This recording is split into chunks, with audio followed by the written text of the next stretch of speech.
Absolutely. Whatever your price is right now, if they walk into a studio and book you, you will book them at least $500 more, but easily $1,000 more.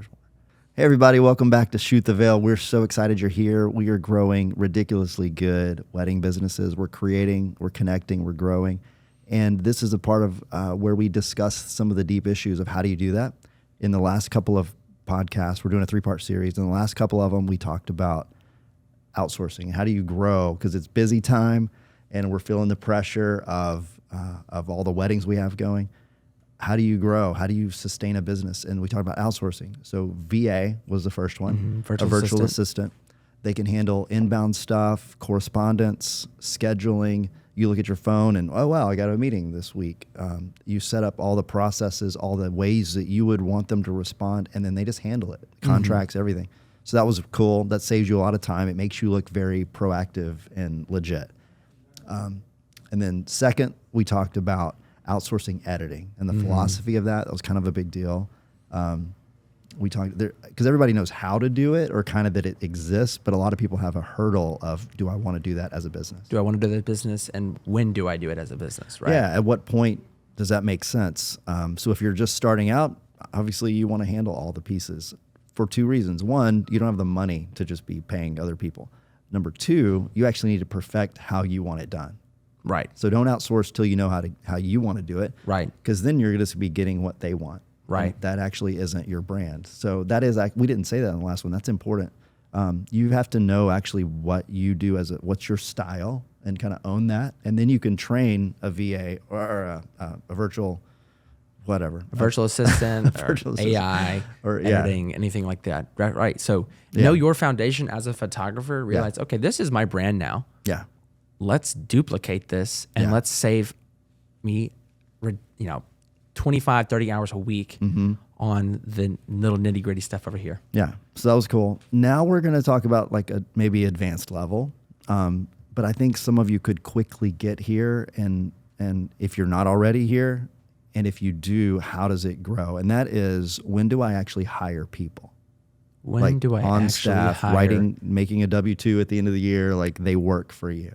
Not just, hey, will you come shoot next week with me? I need a second shooter. Yeah. It's like, no, what is the smart first, like actual staff member? Right. Because a VA is not a staff member. They act that way, but it's a little different. Right. So I want to ask you just a few questions on that. Yeah. And one is, what is the importance of that? What is the importance of having a W-2, someone I work for, in my case, Sam Sykes Photography? Yeah. What is a benefit of that? Okay, good. Well, freedom of mind, number one for me. Once you're hiring consistently a second shooter, I think the first actual hire that can grow your business is bringing in a consistent second shooter. They are always with you. Eventually they're running things. Like they can grow to a place of responsibility where it frees you as the owner to do stuff on a wedding day that maybe you weren't before when you were just kind of hiring people with a camera. This person's actually a trained part of your staff and they know how to run your wedding. That's a big deal. So imagine this teammate of yours that can run the family photography time, and that frees you to go to the reception and do some beautiful stuff of the cake and the or vice versa, or the other way around, whatever you prefer. Or they're doing the guys over here while you're doing the girls, and you don't have to worry about the other piece because they've been trained. They do every wedding with you. They know your style. They know how to run things. You trust them. You don't do that when you just hire in a freelance shooter. Right. So they're not going to say, oh, yes, Sam Sykes, he just subcontracts me. He's going to say, or she's going to say, hey, I'm Johnny Appleseed, and I work for Sam Sykes Photography. Right. We do weddings. That's a big deal. That's a big deal. That sounds nice when you say that to someone. So step one is, I think, freedom of mind. How many times are you booking like your second shooters or your full team? Because you do photo and video, and it's just you plus your teams. So you have good people, but what if your main guy that you always call is booked? Or what if he's on vacation or whatever? What if That happened the past 3 weddings. so then you're scrambling like, oh crap, who else do I know? Well, your VA should be also helping with that. So that would be a new world for you. But because she would have a Rolodex of people that she could call. Right. Or she could tell you, call these 3. But anyway, the point is, if you have someone working for you, you know their schedule, you've set their schedule. So they're not doing other weddings. That's kind of a big deal. Right. So they're not working for other photographers. Because let's say you're 2 or 3 years down the road and you've trained this person to be really good at weddings, and then you see them second shooting for your competitors. They don't work for you. They're freelance. But they've seen you do your thing, and now you're seeing that way you set up a pose or that way you shoot is happening with your competitors. That's frustrating. That happened to me. But if you hire them, you're committing to them, I'm going to pay you this much money, and you're not going to work for other photographers. You're going to make our brand better. And like you said, you're going to say, I work for Sam Sykes Photography. When you're out in the world, your business is growing, and people like that person is going to help it grow by serving the business, by being a representative of the business, by growing as a photographer for your benefit. that's great. Yeah. That's really good. So the value in that, and the reason why is, one, I have someone there who's always going to help. So on the weekends, they're there with me, they're helping me shoot. And then during the weekday, maybe they're taking over the editing process. Yeah. Right. And that might take a little bit of time to train them how to do it. But, you know, a few months in, okay, great.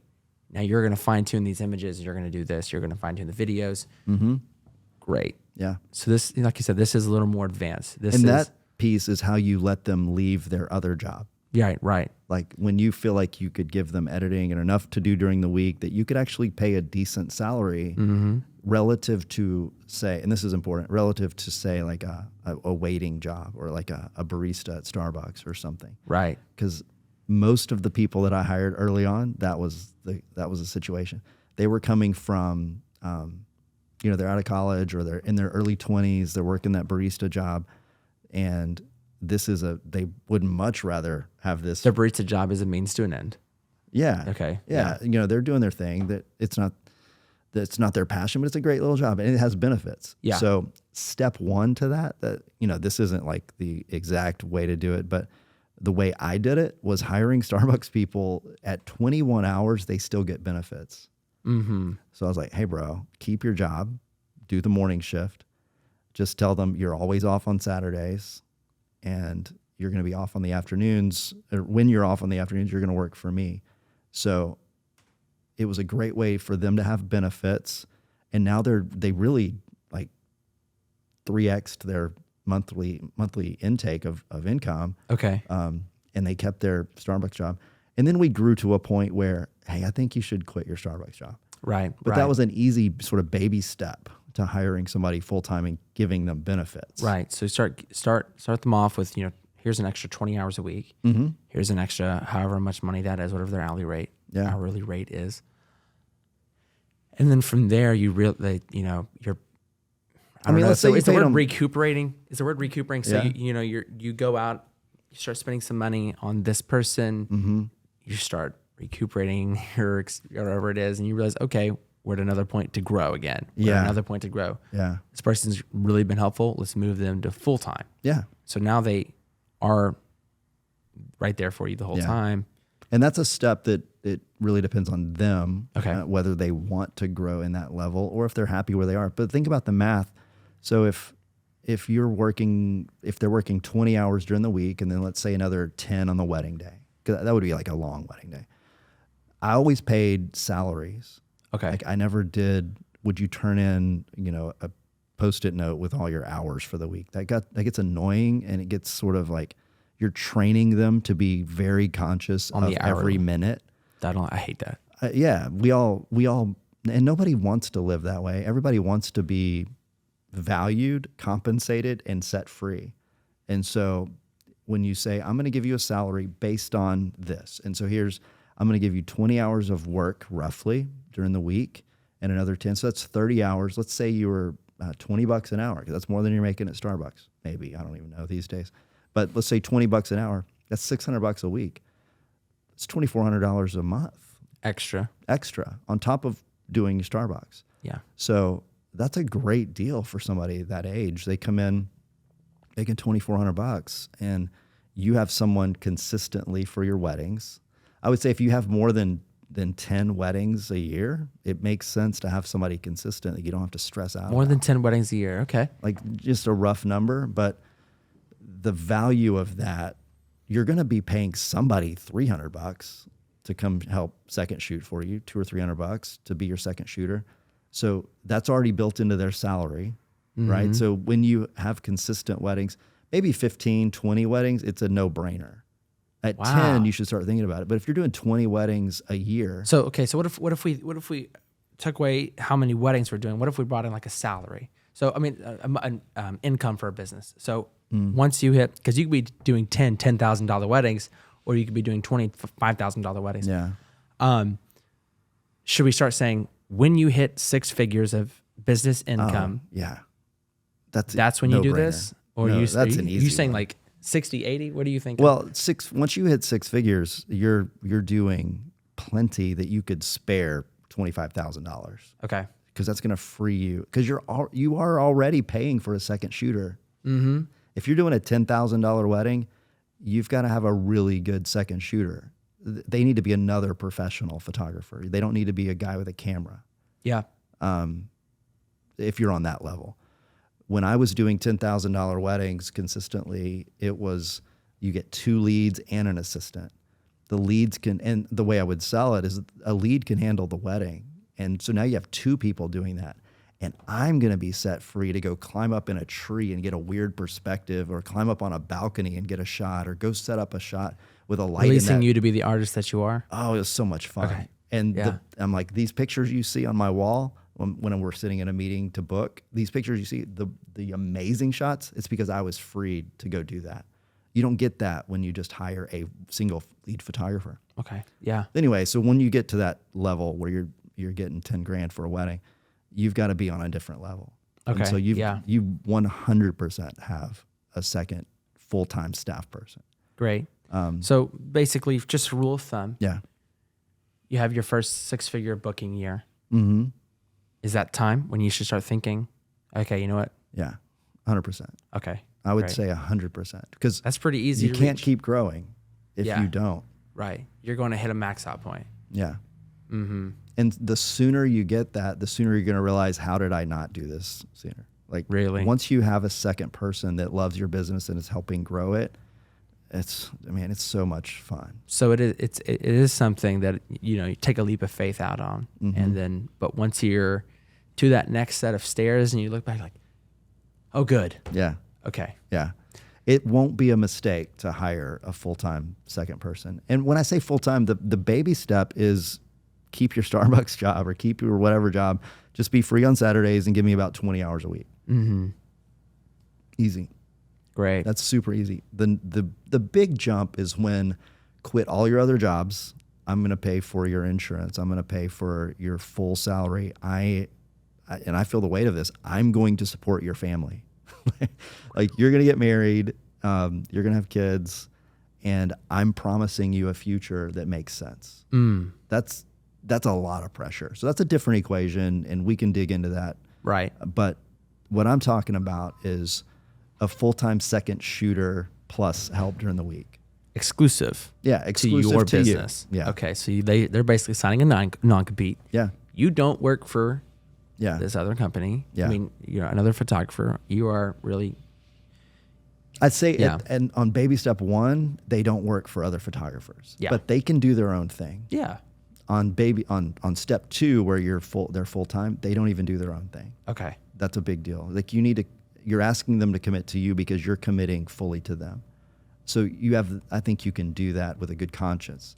But if on baby step 1, where you're getting a full-time second shooter consistently and time during the week, they need to be free to go do their own shoots, and that's totally cool. And you want to support them. Hey, borrow some stuff. You want to go do another shoot, because you're setting them up to be a better photographer. Great. So that's cool. Yeah. The only thing you have to worry about is there's going to be a point 2 or 3 years down the road where they're tired of waking up at 4 a.m. to go do their Starbucks job. That may happen sooner than later, but they're going to be tired of that. They're going to ask you to work full time. You have to make a choice at that point. But also the next big choice point is, hey, I'm either going to start my own wedding business, or like they're saying this to you, I'm either going to start my own or I'm going to work full time for you, and this is what I need to do that. Okay. That's a challenge, and it's a growth point. Right. Right. I've made that decision 6 times. There's 6 people that work here. Like it's a big deal, and the ability to grow. Getting back to that mental, like, can I take on more business? Now, not only do you feel capable of taking on more business because you have people to handle it, but now you're deeply motivated to take on more business because you got to pay for their life as well as yours. Right. And so you have that's this a responsibility sort of fire behind you. It is. It's responsibility. And it's a pushing factor, and it also gives you another reason to raise your prices. Yeah, and you're going to take care of people better, so you feel good about that. Yep. Yeah. Okay, one more question, and you can make this as short or detailed as you like. This is huge too. When do you get a studio? Oh man, it's a big deal. That's a big deal. There aren't many photographers in Memphis that have a studio. Nope, like you're one of the only. Yeah, and even like we do a lot of commercial work. It makes a lot of sense. But even when we were doing weddings, I had a studio. You don't need a studio to do weddings. No, okay. You really don't. But I kind of stumbled into it. I was able to book much higher priced weddings because I had a studio.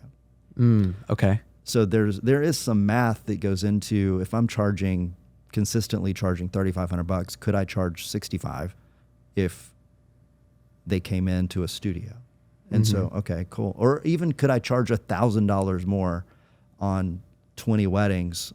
That's 20 grand. Okay, what would that equal in monthly rent? Would that equate to having a studio? Is it worth it? Okay, so there's a lot of logistics and math that go into it. Yeah. But you've always told me you saw it was great when you could invite a couple in, have that meeting about, hey, let's talk about, maybe even doing your timeline here. Yeah. If they, absolutely. That's amazing. And then, hey, look at this print on the wall. Yeah. Wouldn't it be so great? Yeah. If you have one of these. Yeah. So this is actually good. I didn't really know when you asked that question. I didn't know how to answer, but as you're talking, I'm thinking more and more. So let's think of, what would your annual rent on a studio be? Let's say it's $2,000 a month. So let's just say $25,000 a year to have a studio. Okay. That'd be decent. You can have a decent size place. That would be something small. Like we have 8,000 square feet. It's huge. We shoot a lot here. You don't need that. You need a place in a cool part of town with a good image. But you don't need frontage retail. You just need a cool space. Yeah. As long as it's cool, when they walk in, they'll be impressed. So let's say that's 25 grand. If I'm doing 20 weddings a year, could I consistently charge $500, $1,000 more just because I have a studio? Absolutely. Whatever your price is right now, if they walk into a studio and book you, you will book them at least $500 more, but easily $1,000 more. Yeah. So that's 20 grand. Yeah. Your annual rent's 25. That still doesn't make it worth it, but it's almost sort of a neutral. Because owning a studio is kind of a pain. Like there's a lot of, you got to have furniture, you got to buy the prints and put them on the wall. But let's say you do that. Let's say you spend another $10,000 decorating your studio, making it super cool. So now we're at 35. So we're off by $15,000. Yeah. So, but that now there's prints on the wall, there's albums on the table. Most photographers are leaving $2,000 or $3,000 on the table with prints. Yeah. Yeah. In that print. And we talked about that in a few podcasts ago. Yeah. That was probably one of my favorite podcasts we've ever done. It's a game changer. What are you actually selling? I think that's what it's called. What are you actually selling to your brides? Yeah. Go check that out after this. Yeah.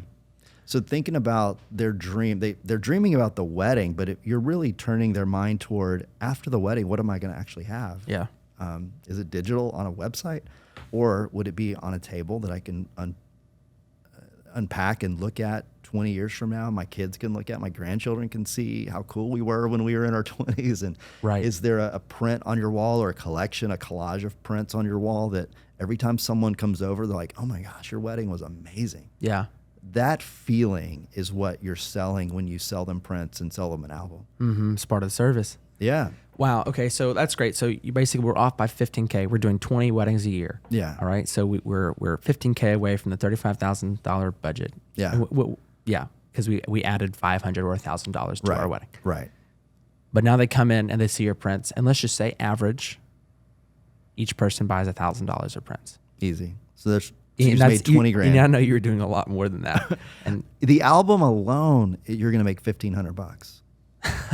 Done. Like easy. Like that's easy. You're going to do the album. And some photographers book the wedding and then sell the album later. I would always include it in the higher level packages. Right. Because they're always broke after the wedding. Right. And they have the emotion of desire in the beginning and sort of this free budget of whatever. Weddings cost a lot. Throw it in. We want it. Yeah. And you could also sell in, and this print is $2,000. You're gonna get one of those if you buy this package.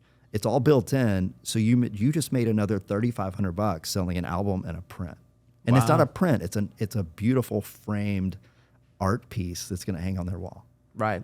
And you say, "Hey, Mom, you want one too? I'll throw one in for free." Your cost on it is about $200. Right.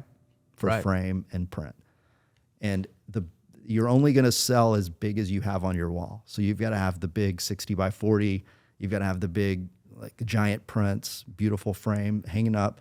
And when they see it, they think they're the whole time, and you sit them so that they're staring at it the whole time they're talking to you. That's some psychological stuff right there. Yeah. I had a wall full of portraits, and I sat underneath it, and they sat over there. I'm staring at the kitchen behind them. And I had spotlights on these pictures, and the whole time I'm just noticing as I'm talking, they're just looking around, constantly staring. Right. And I'm referencing them. When I'm talking about the creativity, I'm like this one, we did this. It was so much fun. We jumped in a golf cart and went up on top of this mountain. It was amazing. It was Jamaica where the sun set. And now they can't wait to be a part of that family of people that you shot. Right.